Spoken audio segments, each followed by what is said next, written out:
Hey Tiger Cubs, I'm Lorenzo. And I'm Gabe. No, dude, next week. Oh, sorry.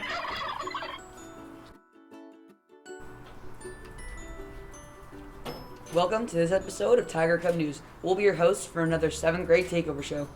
We've got a great show for you guys. Better than last week's Takeover episode? We'll let the audience be the judge of that. Alright, let's start off with a sweet segment about Barry Opera.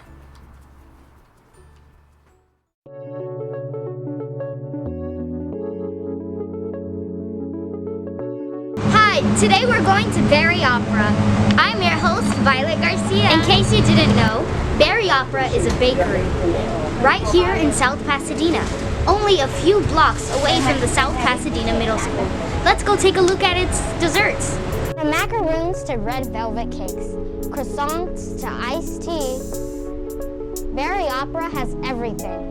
All the desserts you could ever want.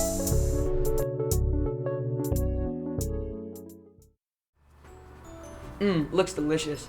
Next up, we have Quick Talks with Kent, Ray, and Tyler.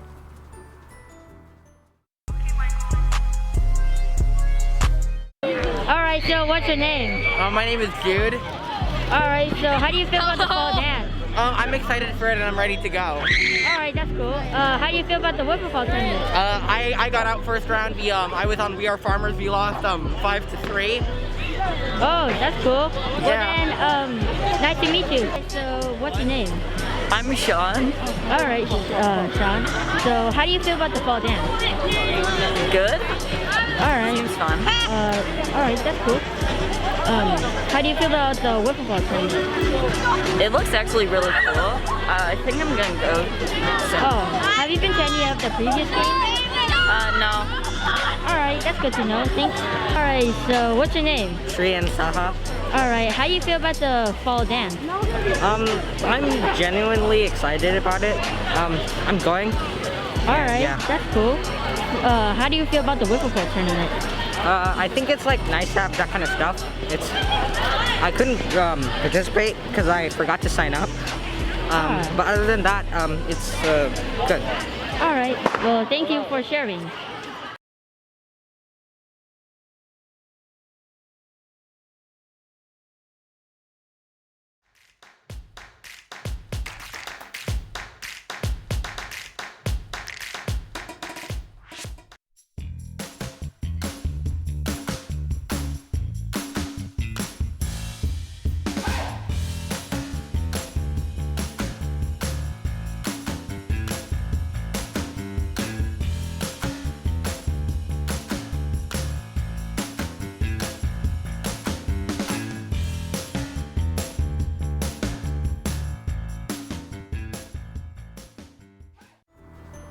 Good luck to the team still in the tournament. Coming up next, we have an interview with Miss Paniente for Tigerettes.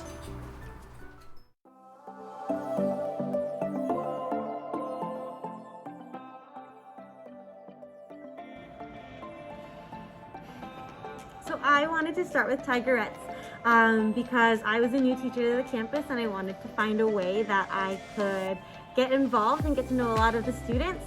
I grew up dancing and I thought that this would be a fun way to mix something I enjoy as long as getting to know a whole bunch of cool kids.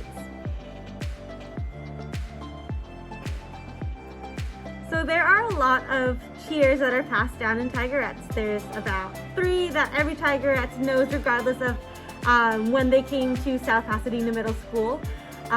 There's the school song, and then we're also working on choreographing some new songs just for our group to know so that we can perform them at different shows.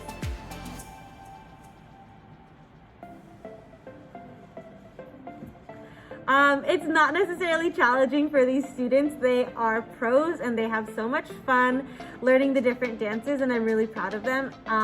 Overall, we have our alumni Tigerettes, or 8th grade Tigerettes, that know the cheers, and they're mostly the ones in charge of teaching the newer Tigerettes that we got this year. So we typically practice for Tigerettes in the gym during homeroom. And then on some days we are in my classroom where they're either choreographing new dances, or they're working on designs, or they are catching each other up on some cheers they might have missed.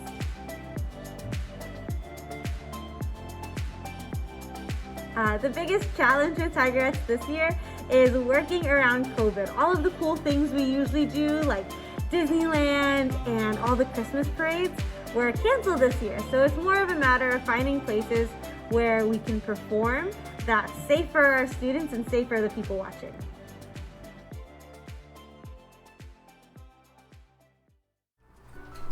Interesting stuff, guys. Now we have Tomas with a look at South Pass utility box art.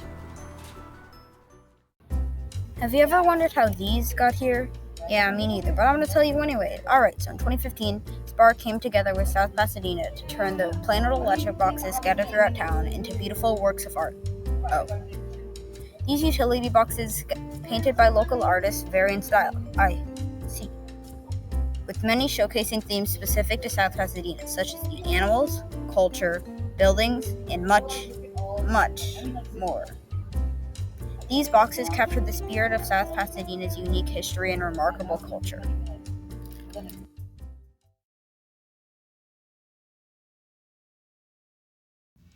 The ollie is the most foundational trick in skateboarding, which everyone should definitely learn, so I can teach you.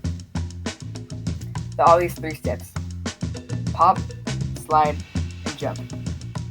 The first thing you need to know, however, is the foot positioning. You want your front foot behind the front 4 bolts like this, and your back foot behind the back 4 bolts with just your toolbox area on the tail.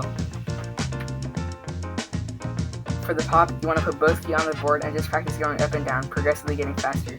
Make sure to use your ankle, not your whole leg. For the slide, you get into the popping position and just practice sliding up and kicking off the board, kind of like a karate kick.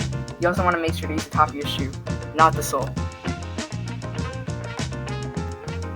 Now that you have those two, you want to combine them. Try going up, then sliding. Do this faster and faster, eventually making it all one motion, and you got yourself an ollie. Once you're really comfortable, you want to try jumping with the board, and you have it. You can take it into manuals, down drops, and even downstairs. The ollie makes skateboarding very fun, so I encourage you to go out and learn it. Thanks for watching. Neat. And now here's Ansel with his top restaurants in the city. Hello Tiger Cubs, I'm your host Ansel Barnard, and today I'm going to be doing a restaurant review for the top 5 best restaurants in South Pasadena.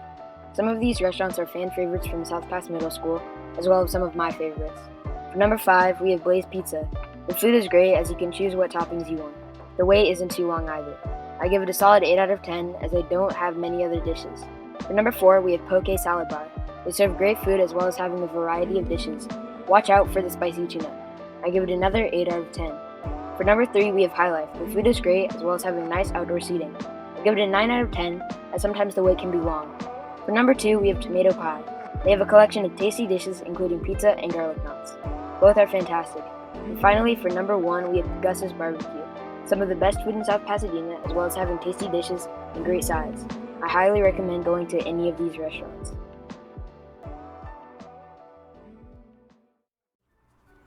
Man, you're making me hungry. Me too. Next up, Chance is going to talk us through how to solve a 2x2 Rubik's Cube. Hello, my name is Chance, and I will be teaching you how to solve a 2x2 Rubik's Cube. First, I will show you how to solve the first layer. You are going to line up the corners above its correct location, like so. You have to do the following algorithm to correctly place the corner in the right spot. Do the following moves and memorize them, because they'll be important later. Repeat this algorithm. You have to make sure the corner is on the top right of the face you're looking at. Now just repeat the algorithm until the corner is solved. Do this for all 4 white corners. The next step is to make sure the corners are in the correct location. This doesn't mean they are solved, just in the right spot and need to be twisted into the correct orientation. If you already have a corner in the right spot, put it on the front and to the right. Then do this algorithm. If you don't have a corner in the right spot, then just do this algorithm from anywhere. Repeat this process until the corners are in the right spot. The next and final step is using the first algorithm we learned. First, you have to turn the cube upside down so the white side is on top. Turn the cube so a corner that needs to be twisted is on the bottom right. If you do this incorrectly, you may mess up the entire cube. Do the algorithm until that corner has the yellow facing down. Then you just need to rotate the bottom layer. Repeat this algorithm and the rotations until it's solved.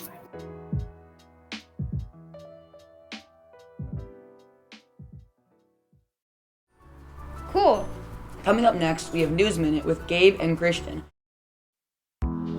Hi, Tiger Cubs, and welcome to the News Minute. Last week, children began getting vaccinated 5 through 11 years old, which should help bring the cases down during the upcoming holiday season.